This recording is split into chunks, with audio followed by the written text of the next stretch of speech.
Champagne wishes and caviar dreams. I wonder, does that phrase ring a bell for you? If you were sitting in your living room watching television during the 1980s or the 1990s, I suspect those words bring back a very specific memory, perhaps even a nostalgic one. They likely conjure up the sound of a very distinctive, booming voice, images of golden gates swinging open, and a glimpse into a world of wealth that, well, most of us could only imagine. It certainly does bring back memories. It transports us right back to a decade of big hair, shoulder pads, and, a very distinct economic climate. That iconic phrase, of course, belonged to the one and only Robin Leach. He was the gentleman who guided us through the television program known as Lifestyles of the Rich and Famous. That is the one. Today, we are going to take a gentle journey back in time to meet the man behind that unforgettable voice. Robin Leach was not a politician, and he was not an inventor of technology. However, as we look through our research sources today, it becomes quite clear that he shaped how millions of people view success, money, and the good life. But before we open those golden gates and step inside, I want to extend a very warm welcome to you. This is a special deep dive presented by the channel FAMOSIQ. It is a delight to be here with you to explore this really fascinating piece of television history. We are so glad you've chosen to spend some time with us. Before we continue, I have a small favor to ask. If you are enjoying this trip down memory lane, please take just a moment to press like, share this broadcast with your friends and family, and subscribe to the FAMOSIQ channel. By subscribing, you will be able to hear more untold stories just like this one delivered right to you. Now let us return our attention to Robin Leach. Our mission today is to look past all the glitz and the glamour. We are not just reminiscing about an old television show. We are looking at how Robin Leach helped create what you might call a luxury addiction that still exists in our culture today. We have to ask the difficult question: was this just harmless entertainment, or did it fundamentally change our values? That is indeed the central question we must answer. It is quite easy to look back and dismiss Lifestyles of the Rich and Famous as, well, just a bit of fluff, a bit of sugary dessert for the eyes. However, our sources suggest that Robin Leach was actually a cultural architect. He did not merely report on the wealthy. In many ways, he taught the public how to look at them. And perhaps he taught us how to envy them. I think that is a very bold claim, calling him a cultural architect. So, let us start with the foundation. Who was Robin Leach before he became the toast of Hollywood? I think many people assume he was born into that lifestyle, maybe sipping champagne in his cradle. That is a very common misconception, but the reality is quite different. Robin Leach was not born into aristocracy. In reality, he was a British journalist who cut his teeth on Fleet Street in London. He was a reporter in the truest sense of the word. He started at the bottom and worked his way up. In fact, he became one of the youngest editors at the Daily Mail newspaper. So he had ink on his fingers long before he had diamond rings. Precisely. This is a crucial detail because it means he understood the power of storytelling.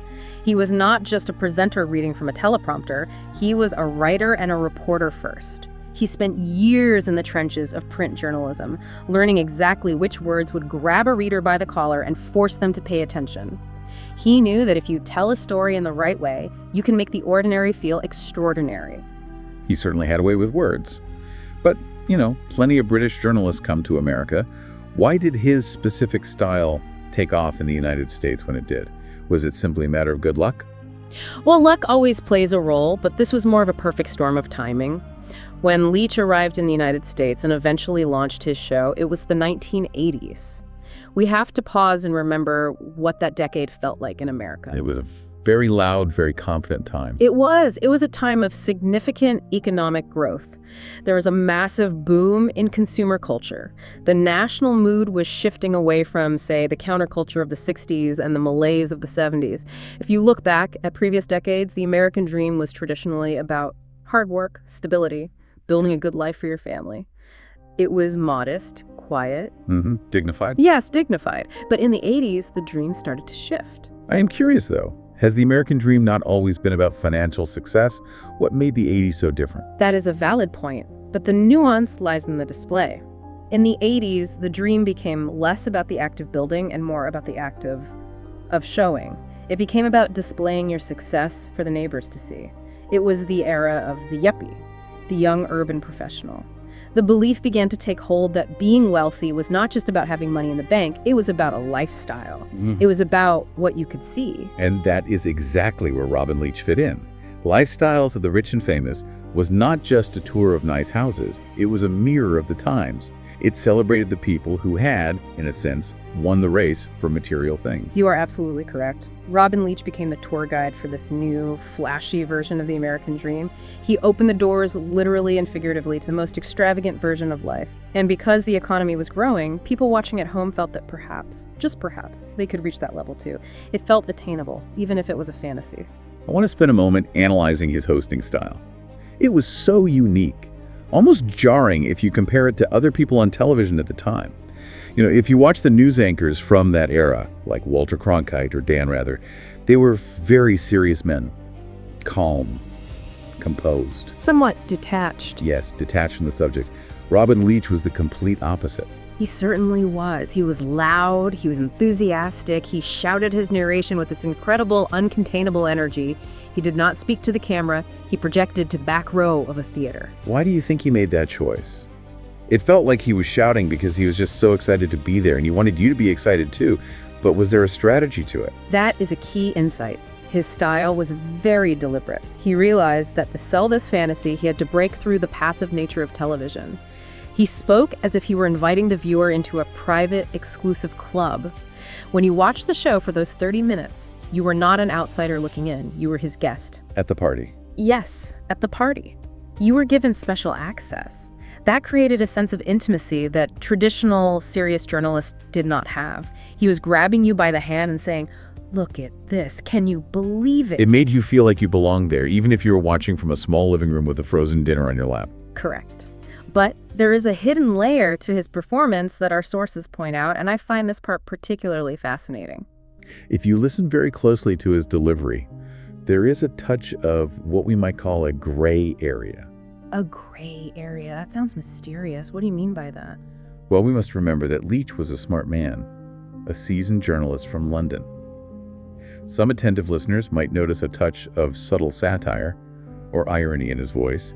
He was praising the wealth, yes, the gold faucets and the diamond necklaces, but at the same time there was a sense that he was winking at the audience. As if to say, can you believe how ridiculous this excess is? Precisely. He was walking a very fine line. He was celebrating the absurdity of it all. This complexity is arguably why the show lasted so long. It worked on two levels. For some viewers, it was pure aspiration. They wanted that life. For others, it was almost a comedy. A peek at the silly things people buy when they have too much money. That is a very kind way to look at it. He let us enjoy the show, whether we were jealous or just amused. But let us discuss the visuals. The show was a visual feast. It created a visual language for success that I think we still recognize today. It did indeed. Before this show, the average person knew that rich people existed. We knew there were Rockefellers and Vanderbilts, but we did not necessarily know how they lived inside their homes. We did not know what their bathrooms looked like or what kind of china they used. We might have imagined it, but Robin Leach showed us the details. He made success tangible. He moved it from an abstract concept to a concrete reality. He told us that success looks like a private jet with gold-plated seatbelt buckles. Success looks like a yacht. Success looks like a driveway filled with sports cars. This had a profound psychological impact on the viewer. In what way? It taught people what they should want. It shifted the goalposts of satisfaction.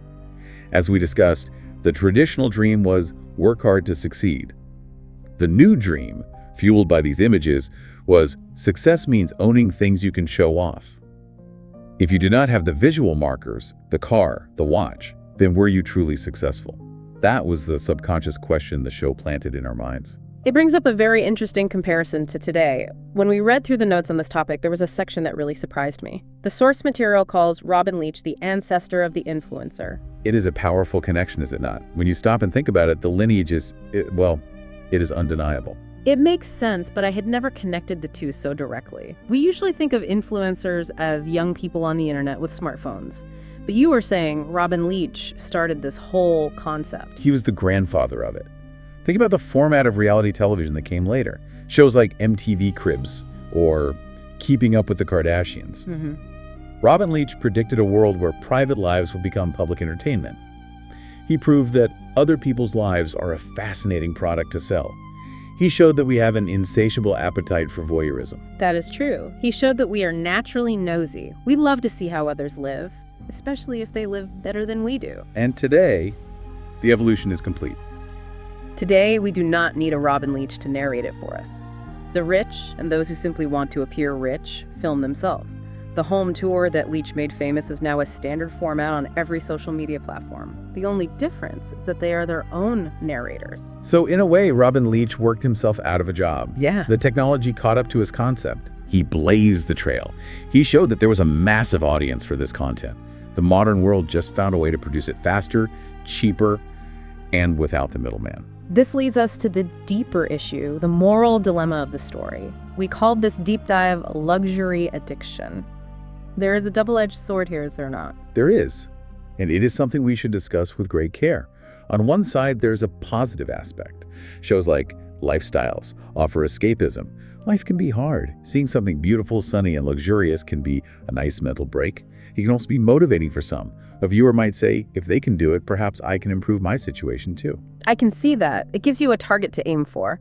But surely there's a negative side to constantly looking at what you do not have. You have hit the nail on the head. The negative side is the deep dissatisfaction it creates. When you constantly view images of perfection, of unlimited wealth, and then you look up from the television and see your own pile of unpaid bills, it can make you feel inadequate. It can make you feel less than. It creates a sense that your regular, normal, decent life is somehow a failure, just because it is not a champagne wish. Exactly. And that is the danger of the luxury addiction. It is an addiction to a standard that is impossible for 99% of people to reach. It creates a hunger that cannot be satisfied. I want to turn the spotlight back on Robin Leach for a moment. We have talked about the viewers, but what about him? What was the cost for the man who built this world? This is perhaps the most poignant and sad part of the story. Robin Leach became a prisoner of the character he created. A prisoner, that is a very strong word. How so? It fits the situation, however. The audience expected him to always be living the luxury life. They expected him to always have a glass of champagne in his hand, to always be at a gala. But in reality, he was a hard-working professional. Television production is grueling work. Long hours, constant travel, terrible jet lag, and the immense pressure to keep ratings high. So while he was toasting to the good life on camera, behind the scenes, he was likely exhausted just working a very demanding job. Precisely. And there's another tragedy to it. When the era of the 1980s ended, styles changed. The 90s became a bit more cynical. The excessive showing off of the 80s fell out of fashion. And Robin Leach was stuck in the past? He was stuck. I was so identified with that specific type of 80s excess that he seemed outdated. He could not easily pivot. He was known as the luxury guy. He was trapped in the image he had sold to us. It is a stark reminder that fame can be a trap. You give the people what they want, but then they freeze you in that moment forever. Yes, he was a man of his time, but time moved on without him. So why does this matter now? We are in the 2020s. The show has been off the air for a long time. Why should you, our listener, care about this today? Because in many ways, we are living in a world that Robin Leach built. The only difference is that the screen has gotten much smaller. You mean our phones? Yes. We carry lifestyles of the rich and famous in our pockets now. We check our news feeds, and we are constantly bombarded with images of perfection. People posting photos of their vacations, their gourmet meals, their new purchases. The visual language of success that Leach established is now the everyday language of social media. That is a very sobering thought. We are watching the show 24 hours a day now. We are, and that is why we need to heed the advice from our source material. We need to develop a healthy mindset. It is okay to watch. It is okay to be entertained. But we must not use these images as a ruler to measure our own self-worth. That is such important advice. We have to remember that what we see on a screen, whether it is a television screen or a phone screen, is a performance. It is a story. It is curated. It is not the full reality. Behind the champagne glass, there is often a lot of hard work or debt or just normal human problems that the camera does not show. No one posts a photo of their arguments or their insomnia. So enjoy the show, but do not let it dictate how you feel about your own life. Precisely. Your value is not determined by whether your dreams are made of caviar. A life of quiet dignity and connection is worth more than all the gold faucets in the world. Well said. As we wrap up this deep dive, it is clear that Robin Leach was more than just a television host. He was a mirror for society's desires and our insecurities. He showed us what we thought we wanted, and in doing so, he changed us. I would like to leave you, our listener, with a final thought to mull over later today. When we see luxury today, that fancy car or that beautiful photo, do we feel inspired? Or do we feel like we're missing out? The answer to that question lies not in the object itself, but in how we choose to view the show. It is all about perspective. Indeed it is. Thank you for joining us on this journey into the past to understand our present. It has been a fascinating discussion, and I am grateful to have shared it with you. We hope you found it valuable. I want to remind you one last time that the goal of the FAMOSIQ channel is to tell untold stories that help explain the world we live in. If you enjoyed this deep dive, please subscribe to the FAMOSIQ channel right now. By subscribing, you will receive more in-depth stories that analyze the history and culture shaping our lives today. We have many more stories to tell, and we would love for you to hear them. Thank you for your time, and thank you for listening. Until next time, take care.